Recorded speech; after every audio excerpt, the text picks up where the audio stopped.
अस्सलामुअलैकुम।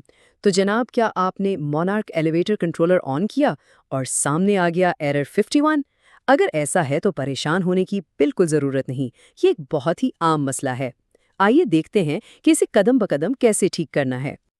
जी हाँ, ये मसला अक्सर देखने में आता है, लेकिन अच्छी खबर ये है कि इसका हल बहुत ही सीधा और आसान है। तो चलें, वक्त ज़ाया किए बगैर सीधा पहले कदम की तरफ बढ़ते हैं। अच्छा, तो सबसे पहला काम जो हमें करना है वो ये है कि सही मेनू तक पहुंचना है, क्योंकि इसी मेनू के अंदर वो सेटिंग्स हैं जिनकी वजह से ये एरर आ रहा है। बहुत आसान है। सबसे पहले आपने दबाना है F6 और फिर एंटर। उसके बाद टाइप करें 66 और एक बार फिर एंटर। लीजिए, हम आ गए प्रोग्रामिंग सेक्शन के अंदर। ठीक है, अब जब हम सही जगह पर आ गए हैं, तो अब वक्त है इस एरर की जड़ को पकड़ने का। और फिक्र ना करें, हमें सिर्फ दो छोटी सी सेटिंग्स बदलनी है। अब आपको अप एरो वाला बटन इस्तेमाल करना है। इसे दबाते जाएं, जब तक कि स्क्रीन पर आपको पैरामीटर बी नज़र ना आ जाए। यही है हमारी पहली सेटिंग जिसे हमने ठीक करना है।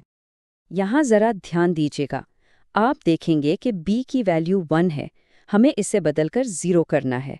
बस 0 टाइप करें, एंटर दबाएं और बस ये सेटिंग सेव हो गई। रुकिए, काम अभी पूरा नहीं हुआ। एक और पैरामीटर है जिसे देखना है।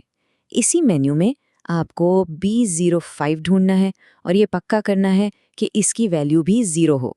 इसे भी 0 करके एंटर दबा दें ताकि ये भी सेव हो जाए। बहुत खूब। जो असल मसला था वो तो हमने हल कर लिया है। अब बस आखिरी कुछ कदम बाकी हैं। मेन्यू से बाहर निकलना और इस एरर को डिस्प्ले से हटाना। ये तो बहुत ही आसान है। सबसे पहले प्रोग्राम का बटन दबाएं। इससे आप प्रोग्रामिंग मोड से बाहर आ जाएंगे। अब आप देखेंगे कि एरर 51 अभी भी डिस्प्ले पर है। घबराना नहीं है, बस ये जो लाल वाला स्टॉप का बटन है ना, इसे दबा दें। और ये देखें, हो गया काम तमाम। एरर कोड डिस्प्ले से गायब हो गया है, जिसका मतलब है कि हमारा मसला हल हो चुका है। जैसा कि बिल्कुल सही कहा गया है, ये देखो डिस्प्ले में भी चला गया। यही वो लम्हा है जब तसल्ली होती है कि भाई काम बिल्कुल ठीक हो गया है। तो देखा आपने, कितना आसान था एरर 51 को ठीक करना। अब आप लोग बताइए, अगली बार हम किस एरर कोड पर बात करें? नीचे कमेंट्स में ज़रूर लिखिएगा ताकि हम सबसे ज़्यादा पेश आने वाले मसाइल को पहले हल कर सकें।